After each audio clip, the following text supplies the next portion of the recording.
আপনাদের মনে থাকবে বিধান ভবনে ভাঙচুরের ঘটনা এবং সেই ঘটনার 5 দিন পরে গ্রেফতার করা হয়েছিল বিজেপি নেতা রাকেশ সিংকে। আর এবার হাইকোর্টের দ্বারস্থ হয়েছে সেই বিজেপি নেতা রাকেশ সিং এর পরিবার। পুলিশ অযথা হেনস্থা করছে রাকেশ সিংকে, এমনটাই অভিযোগ করেছে পরিবার। এফআইআর খারিজ করার আবেদন বিচারপতি জয় সেনগুপ্ত দৃষ্টি আকর্ষণ করেছেন তারা। 11 সেপ্টেম্বর মামলার শুনানি হবে। বিধান ভবনে কংগ্রেসের অফিসে গুন্ডামির অভিযোগে গ্রেফতার হয়েছিলেন রাকেশ সিং। তাদের হেনস্থা করা হচ্ছে এই বলে আদালতের দ্বারস্থ হয়েছে রাকেশ সিং এর পরিবার। সৌভিক মজুমদার রয়েছেন আমাদের সঙ্গে টেলিফোন লাইনে। সৌভিক, কলকাতা হাইকোর্টের দ্বারস্থ হয়েছে রাকেশ সিং এর পরিবার, কি জানা যাচ্ছে? দেখো, রাকেশ সিং এবং তার পরিবারের বক্তব্য হচ্ছে যে ইতিমধ্যেই তাদের বিরুদ্ধে যে একাধিক এফআইআর দায়ের হয়েছে সেই এফআইআর গুলো যেন খারিজ করা হয়, এটাই তাদের মূল আবেদন। এবং তার পাশাপাশি তাদের যেটা বক্তব্য যে এই গোটা ঘটনার ক্ষেত্রে তারা দেখতে পাচ্ছেন যে বারবার পুলিশ অতি সক্রিয় হয়ে উঠছে এবং পুলিশের বিরুদ্ধে তারা এই অতি সক্রিয়তার অভিযোগ আনছেন। এবং তারা বলছেন যে কখনো কখনো দেখা যাচ্ছে যে অভিযোগ তারা রাকেশ সিং এবং তার পরিবারের বিরুদ্ধে আনছেন সেই অভিযোগের কার্যত কোনো সারবত্তা নেই। এছাড়াও তাদের আইনজীবীরা বলছে যে ইতিমধ্যে রাকেশ সিং এর বিরুদ্ধে বহু মামলা এখনো পর্যন্ত এমন বিচারাধীন রয়েছে যে মামলাগুলোর ক্ষেত্রে কিন্তু তার দোষ দীর্ঘদিন পেরিয়ে গেলেও এখনো পর্যন্ত প্রমাণ করা সম্ভব হয়নি।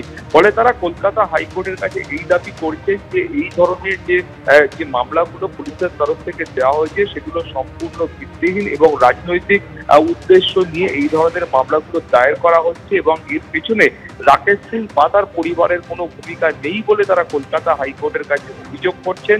ফলে সে বিষয়ে মাননীয় বিচারপতি জয় সেনগুপ্ত দৃষ্টি আকর্ষণ করা হচ্ছে এবং যেটা মনে করা হচ্ছে যে চলতি সপ্তাহে এই মামলার বিচার প্রক্রিয়া শুরু হতে পারে। কুসুমিতা। সৌভিক, ধন্যবাদ। ফের কাজের দিনে অফিস টাইমে মেট্রো বিভ্রাট। সকাল 8:20 গড়িয়া অর্থাৎ কবি নজরুল মেট্রো স্টেশনে রেক খারাপ হয়ে যায়। টালিগঞ্জ থেকে ব্রিজি পর্যন্ত মেট্রো চলাচল দীর্ঘ সময় ধরে বন্ধ থাকায় চরম দুর্ভোগে পড়েন সাধারণ যাত্রীরা। পরে মেট্রো চলাচল শুরু হলেও কাজের জায়গায় যেতে দেরি হয় যাত্রীদের। অটো বাসে ঝুলে কোনো মতে গন্তব্যের দিকে রওনা হন তারা।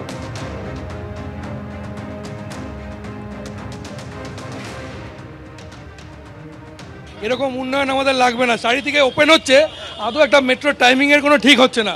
যাবেন? আমি যাবো হাওড়া। পরিস্থিতি তো এই মেয়ের স্কুল কামাই। তো এভাবে প্রত্যেক দিনই we are facing some difficulties. The metro team should see something. কেউ কালো পোশাক পরে পরীক্ষা দিতে এসেছেন, কারো আবার বুকে কালো ব্যাজ। 9 বছর পর স্কুল সার্ভিস কমিশনের পরীক্ষা দিতে প্রতীকী প্রতিবাদে সামিল হলেন চাকরিহারা শিক্ষকদের একাংশ। দুর্নীতির প্রশ্নে নিশানায় বিঁধলেন স্কুল সার্ভিস কমিশনকে। আমাদেরকে জোর করে চাপিয়ে দেওয়া হচ্ছে চিটায়, তার জন্য আমরা এই কালো পোশাক পরেই আজকে সরকারের দুর্নীতির জন্য আমরা বাধ্য হচ্ছি পরীক্ষা দিতে।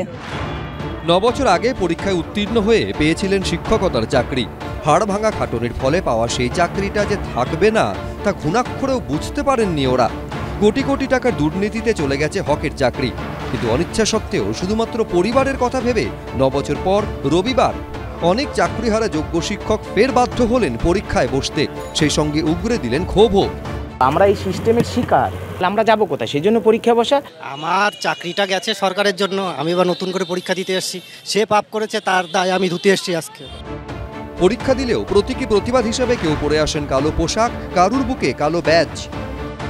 এই স্বচ্ছতা যদি বিগত দিনে থাকতো তাহলে আমাদের চাকরিগুলো যেত না। স্বচ্ছভাবে হোক, যারাই পাবে স্বচ্ছভাবে পাক এবং যোগ্যদের কেউ যেন বঞ্চিত না হয়। যেখানে টোটাল সিস্টেমটা পচে গেছে সেখান থেকে ভালো থাকার আশা করাটাই মূর্খামি হবে। সরকার 100% কেন, তার উপরেও যদি তাকে যত পার্সেন্টেজ দেওয়া যায় সব পার্সেন্টেজটা টোটাল সরকার দায়ী। বাঁকুড়া রাজগ্রাম বিবেকানন্দ হিন্দু বিদ্যালয়ে কালো টি শার্টে হোক প্রতিবাদ লিখে পরীক্ষা দিতে আসেন এই পরীক্ষার্থী। এই সরকার তো আমাদেরকে আবার নতুন করে লড়াই করতে শেখালো যে অন্যায়ের বিরুদ্ধে প্রতিবাদ হোক। এত অন্যায় করে এই সরকার যখন আমাদের চাকরিগুলো কেড়ে নিল, তখন আমরাও দেখাতে চাইছি যে লড়াইয়ের ময়দান ছেড়ে যাবার পাত্র আমরা নই। চাকরিহারা হকের চাকরি চলে গেছে, তারা প্রতিবাদ করছিলেন, পুলিশের পেটানি খেয়েছেন, হয়রানি হয়েছে, নানানভাবে তারা চেষ্টা করেছেন, লড়াই করেছেন, কিন্তু সরকার তাদের পাশে দাঁড়ায়নি, সরকার অযোগ্যদের পাশে। আসলে এই রাজ্যের পরীক্ষা ব্যবস্থা এবং এসএসসি তার দুর্নীতি এটা সবার কাছেই ধরা পড়ে গেছে। ওরা কি করবে না, কালো পোশাক পরে পরীক্ষা দিয়েছেন। 9 বছর পর এসএসসির নিয়োগের পরীক্ষা হলো, সেই সঙ্গে চলল প্রতিবাদও, জানিয়ে জারি রয়েছে রাজনৈতিক তরজাও। ত্রুটিযুক্ত পরীক্ষা মমতার জন্য পরীক্ষা হয়নি, যেটুকু পরীক্ষা হয়েছে ত্রুটিযুক্ত প্রহসনের পরীক্ষা, সুপ্রিম কোর্টের নির্দেশ। মমতা চাকরির পরীক্ষাও করবে না, চাকরিও দেবে না।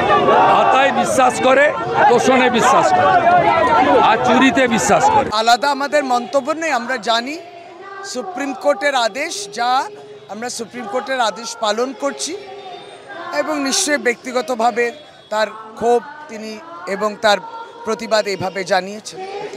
পরীক্ষায় তিনি বসেছেন, সকলে বসেছেন। নতুন করে পরীক্ষা দিলেন, অন্যের দুর্নীতির শিকার হয়েছেন যারা, তাদের চোখের জল আদৌ মুছবে তো? ফিরে পাবেন তো চাকরিটা? শিবাশিস মৌলিক, দীপক ঘোষ, পূর্ণেন্দু সিংহ, এবিপি আনন্দ।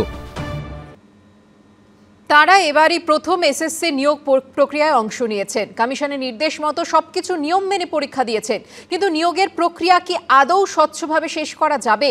ফের দুর্নীতির অভিযোগ উঠবে না তো? এসব প্রশ্নে আশা আর আশঙ্কার দোলাচলে রয়েছেন নতুন পরীক্ষার্থীরা।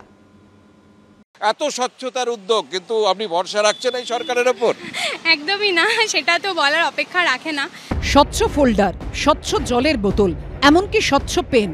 রবিবার নবম দশমে শিক্ষক নিয়োগ প্রক্রিয়ায় সব স্বচ্ছ জিনিসপত্র নিয়ে ঢোকার কড়া নির্দেশ জারি করেছিল এসএসসি। কিন্তু নিয়োগ প্রক্রিয়া কি আদৌ স্বচ্ছভাবে শেষ করা যাবে?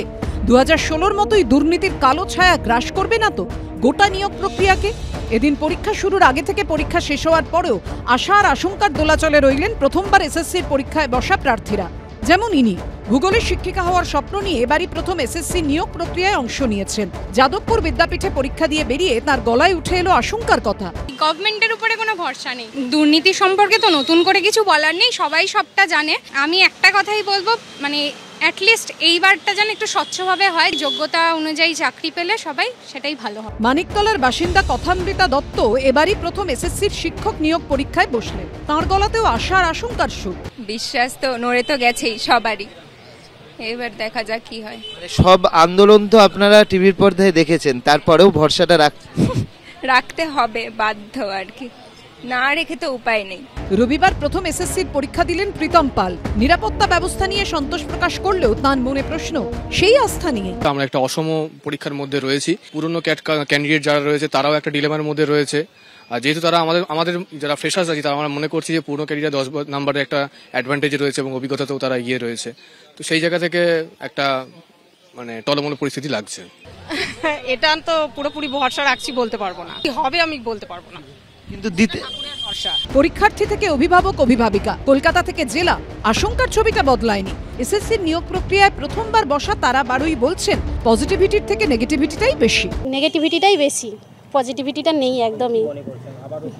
হ্যাঁ, আবারও হবে, এগুলো কন্টিনিউ চলতে থাকবে, সরকার না চেঞ্জ হলে চলতেই থাকবে, কিছু করার নেই। প্রশ্ন সহজ এসছে, মনে হচ্ছে যে প্রশ্ন পরীক্ষাটা যারা নিউ পরীক্ষা দিচ্ছে তাদের জন্য নয়, যারা চাকরি হারিয়েছে পরীক্ষাটা মনে হলো তাদের জন্যই নেওয়া। প্রশ্ন স্ট্যান্ডার্ড হয়নি। বেশিরভাগের মনে আশঙ্কার মেঘ যেমন রয়েছে, তেমন দিনের শেষে আশার আলো দেখতে পাচ্ছেন পরীক্ষার্থীদের একাংশ।